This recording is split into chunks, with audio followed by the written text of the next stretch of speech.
Before I ask Ivy Reeves to come up, who is a member of Scenic Hudson, I would like to ask I would like to at least introduce and explain why I think it's important that the school also be represented here. Jim Colasaco, who's principal of Foxfire School. Jim, thank you for being here. And the reason I say that is because, as you know, Foxfire School, one of our elementary schools, is right here.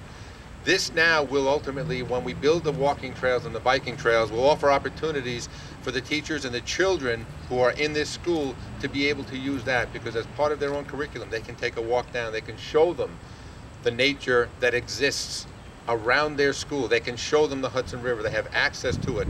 Right now, the only way for them to do that would be literally to walk down the sidewalk or get in a car and go down. So soon there will be a walking trail that will enable the children to do the same thing and do that as part of their school day.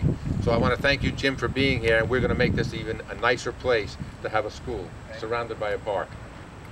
And finally, I would like to ask Representative of Scenic Hudson, who's been here many, many times before on so many things that we're doing in Yonkers. We do have a tug of war, I think, with Scenic Hudson over the many years, and we need that.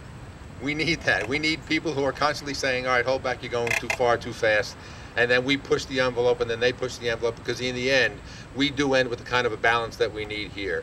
We have a balance of great development and smart development and great jobs and revenues coming in so that we can provide all those services we need to and improve our schools, and at the same time provide recreational opportunities for our children by improving our parks, expanding our parks, and in this case, creating what will become a park of over 8 acres of pristine land that will ultimately allow access to an even bigger park system along Warburton Avenue, the Hudson River, and up and down the trail.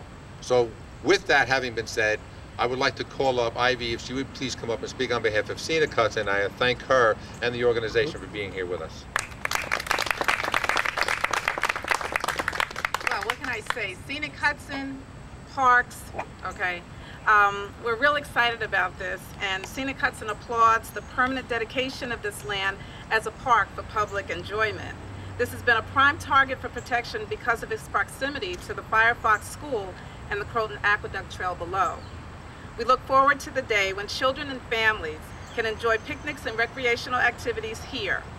We remain willing to help to achieve that goal.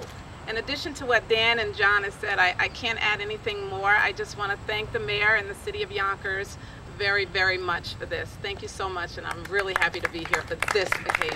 Thank you. The one last thing I'll say before I open it up to questions from the press is right now, if you look behind me, in addition to these very good people, there are trees. You don't see the Hudson River, you don't see the Palisades, but in the late fall, when the leaves are off the trees, and all throughout the winter, and in the early spring before the trees bloom again, the views from here, but more importantly, as you eventually will walk down these trails of the Hudson River and the Palisades, are truly spectacular. And this is one of the only places in the world you can get this kind of a view. So what we're doing is preserving this land to allow for the people of this city, or those who visit our city, to have that kind of access to such an incredible vista along the Hudson River. And with that, I'd like to open it up to questions from the press. What's the timetable for the trails or the timetable for the trails, the first thing I'm doing is we're sending up to the City Council a legislation which would then be adopted by the City Council and sent up to New York State to dedicate this as parkland. I see, honestly, I don't see any hesitation on their parts. I can't imagine it, and I don't think there would be any delay in doing such a thing. So first we would have to have this dedicated as parkland, and then what I would be doing in my next year's budget, I would be putting in capital monies to start the construction of the walking trails. And they're going to be very, you know, they're not going to be paved, not necessarily paved trails. I'm going to leave that up to the designers. But they're just going to be walking trails. We're not trying to bulldoze this entire wooded area. We're just trying to make a nice walking area or biking area through the woods, through the natural environment that's behind us, and then joining up down with the trail. So by the end, maybe next year? I would hope that we would be able to start construction sometime next year, and would be completed probably by the following year. I want to thank everybody for coming. You will be coming back someday, and I'd like you to take a look at this because you can see the expanse of this land.